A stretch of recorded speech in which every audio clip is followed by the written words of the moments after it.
Hello good evening दोस्तों, सबका स्वागत है आज के बहुत ही इंपॉर्टेंट वीडियो में। क्योंकि आज हम आपको बताने वाले हैं कि म्यूचुअल फंड में जो फ्रॉड्स एंड स्कैम्स हो रहे हैं उन सब से आपको कैसे बचना है। क्योंकि आपका जो पैसा है ना, जो आप म्यूचुअल फंड में इन्वेस्ट करते हैं, वो आपके खून पसीने की कमाई है। तो किसी भी तरीके से आपके साथ फ्रॉड नहीं होना चाहिए, कोई स्कैम नहीं होना चाहिए। आप किसी भी तरह से कोई स्कैम में ना फंसे, इसके लिए ये वीडियो बहुत ज़रूरी है। इन्वेस्टमेंट कर रहे हैं हम, लॉन्ग टर्म के लिए कर रहे हैं, लेकिन किसी फ्रॉड के चक्कर में नहीं पड़ना है, किसी स्कैम में नहीं पड़ना है। जैसे ग्रो ऐप के साथ स्कैम हुआ, आपने देखा, फिर ये कि यूज़र के साथ स्कैम हुआ। मतलब तरह तरह के जो स्कैम सामने आ रहे हैं, तो आप लोगों को कैसे हर टाइप के स्कैम से बचना है, आज हम आपको शॉर्ट तरीके में बताएंगे।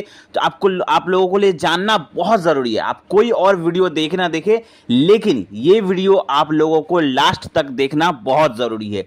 चलिए हम बात करते हैं एक एक करके क्या क्या आप लोगों को सावधानी बरतनी है, जिससे आप किसी भी तरह से फ्रॉड या स्कैम में नहीं फंसेंगे म्यूचुअल फंड में। ठीक है, तो सबसे पहला जो आप लोगों को करना है वो है ऑलवेज अपडेट योर केवाईसी। आप जो अपना केवाईसी कराते हैं, ठीक है, वहाँ पे मैं केस भी बताऊंगा आपके साथ। Always update your KYC. अब जैसे बहुत सारे लोग क्या करते हैं, आधार पैन के साथ उन्होंने केवाईसी कर लिया, लेकिन बहुत सारे लोगों का ऐसा होता है ना कि अकाउंट, जो बैंक अकाउंट होता है, उसमें नाम थोड़ा अलग है। ऐसा एक केस आया था, तो आप लोगों को क्या करना है, अपना मैच करके रखना है या देखना है कि मेरा मैच है या नहीं। एक केस आया था हमारे पास, मिस्टर राम कुमार शर्मा।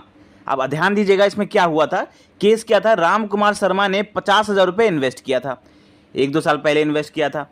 अब इन्वेस्ट किया, उसके बाद उन्होंने उसे रिडीम करने की कोशिश की। जब उन्होंने पैसा रिडीम करने की कोशिश की तो उनका रिजेक्ट हो गया। क्यों रिजेक्ट हो गया? क्योंकि उनका आधार और पैन में पूरा नाम था राम कुमार शर्मा, लेकिन उनके बैंक अकाउंट में सिर्फ राम शर्मा था, मतलब कुमार वर्ड जो था वो नहीं था। इस कारण से उनका रिजेक्ट हो गया ट्रांजैक्शन, और जो पैसा उनको तुरंत मिलने वाला था वो पैसा उनको वेरिफिकेशन होते होते उनको 2 महीने का समय लग गया। उसके बाद उनको पैसा मिला। उनको अपडेट कराना पड़ा, बहुत सारी फॉर्मेलिटीज़ पूरी करनी पड़ी, तब जाकर उन्हें डॉक्यूमेंटेशन करना पड़ा, तब जाकर उन्हें कहीं 2 महीने बाद पैसा मिला। तो इसीलिए आप लोग पहला चीज़ करिए कि आप लोग देखिए कि आपका जो आधार पैन है उसमें जो नाम है, और आपका जो अकाउंट, जिस अकाउंट से आप म्यूचुअल फंड करवा रहे हैं, जिसे आप एसआईपी कटवाते हैं, जिसमें आप पैसा रिडीम करने वाले हैं, उसमें आपका नाम क्या है, आधार पैन से मैच हो रहा है या नहीं।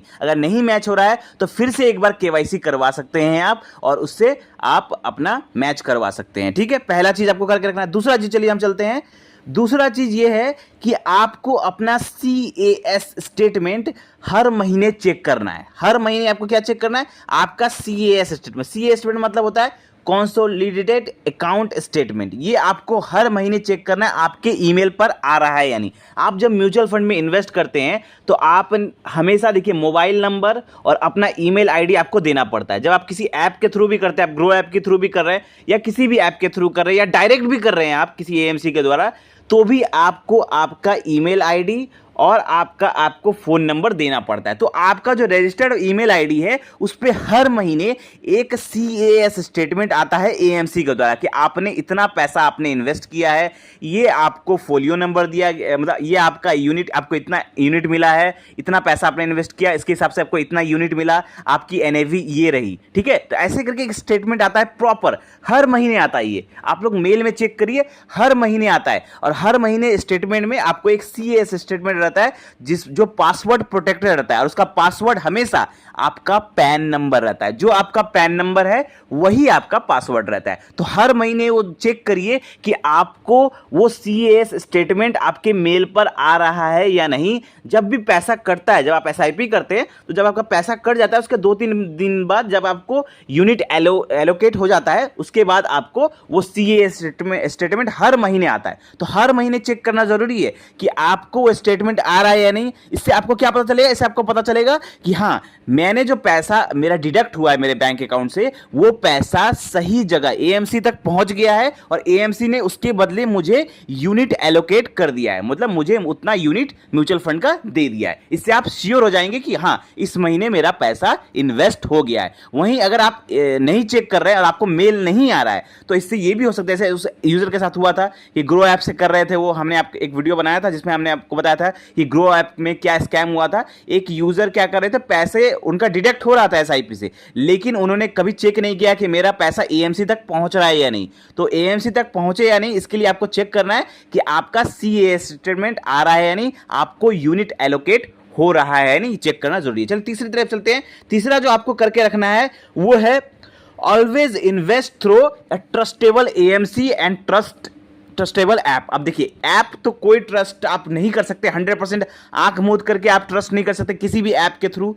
तो आपको करना क्या है, आपको करना है प्रॉपर, आप देखिए जैसे बहुत सारे लोग ऐसे होते हैं ना, गूगल पे सर्च करते हैं और किसी का मतलब सर्च किया कि how to invest in mutual fund. अब गूगल में सर्च किया, गूगल में किसी भी वेबसाइट में चले गए, वहाँ पे किसी का नंबर दिया हुआ है, वहाँ पे कॉल कर दिया। अब कॉल करने के बाद वहाँ पे बोलते हैं भैया मुझे म्यूचुअल फंड में इन्वेस्ट कराना है, तो वो लोग तो अपना नंबर दिया रहता है कि as a mutual fund expert या एज अ कुछ बहुत बड़े डीलर ऐसे दिखाते हैं वो लोग। तो वहाँ पर किसी का कॉल अगर आप करते हैं और वो अगर फ्रॉड निकलता है वो आदमी, तो वो आपको म्यूचुअल फंड के नाम पर आपको ठग सकता है। तो इसीलिए जब आप कभी भी म्यूचुअल फंड करने के लिए जाएं तो देखिए वो किसी अगर आदमी के थ्रू भी कर रहे हैं तो आप देखिए वो रजिस्टर्ड है या नहीं। पहला बात, आपको किसी डीलर या किसी एजेंट के थ्रू करना नहीं चाहिए। अगर फिर भी आप कर रहे हैं तो आपको देखना चाहिए कि वो रजिस्टर्ड यूजर है नहीं, और नहीं तो सबसे बेस्ट है कि आप क्या कर सकते हैं, आप किसी अच्छे ऐप के थ्रू कर सकते हैं। और ऐप के थ्रू भी कर रहे हैं तो आपको अपना स्टेटमेंट चेक करना है हर महीने। से ग्रो ऐप हो गया, कोई नया जो ऐप आता है ना, बहुत सारे ऐसे नए नए ऐप आते हैं जिसे लोग ज़्यादा नहीं जानते, तो उन सब पर अकाउंट बनाने से पहले आप सोचे, वेरीफाई करें, तभी जाकर आप वहां पर अकाउंट बनाए और वहां पे म्यूचुअल फंड में इन्वेस्ट करें। जब तक कोई ऐप पुराना नहीं हो जाता, थोड़ा जाने माना ऐप नहीं हो जाता, तब तक आप उसके थ्रू इन्वेस्ट ना करें। और अगर किसी भी जाना माना ऐप के थ्रू भी आप कर रहे हैं तो भी आपको अपना स्टेटमेंट चेक करना है, जो मैंने अपने नंबर 2 वाला पॉइंट बताया था, सीए स्टेटमेंट आपको हर महीने चेक करना है। चलिए चौथे पॉइंट की तरफ चल। चौथा है आपको always update your bank account. अपना बैंक अकाउंट आपका अपडेट रहना चाहिए, जिसमें आप देखिए जैसे आप हर महीने आप क्या कर सकते हैं, आप कभी कभी साल 2 साल, आप जैसे आपका टारगेट है 10 साल 15 साल का, आप एसआईपी कर रहे हैं, लेकिन आप 500 1000 रुपये रिडीम करके कभी कभी बीच में देखते रहिए कि हाँ हम जब रिडीम कर रहे हैं तो मेरे बैंक अकाउंट में पैसा आ रहा है कि नहीं। क्योंकि जब आप 15-20 साल बाद जब आप रिडीम करेंगे 50 लाख 1 करोड़ 1.5 करोड़, जब उतना बड़ा अमाउंट रिडीम करेंगे तो उस टाइम आपको प्रॉब्लम हो सकता है। इसीलिए आप पहले ही बीच बीच में कभी साल 2 साल पे बीच बीच में 1-2 बार आप क्या करिए कि आप 500 रुपये 1000 रुपये रिडीम करके देखते रहिए कि हाँ ये पैसा मेरा रिडीम हो रहा है या नहीं। अगर रिडीम हो रहा है तब ओके है सब कुछ, तब आप बाद में भी जाके जब आप रिडीम करेंगे तो आपको कोई दिक्कत नहीं होगा। अगर उस टाइम रिडीम नहीं हो रहा है तो मतलब आपको कुछ अपडेट करने की जरूरत है।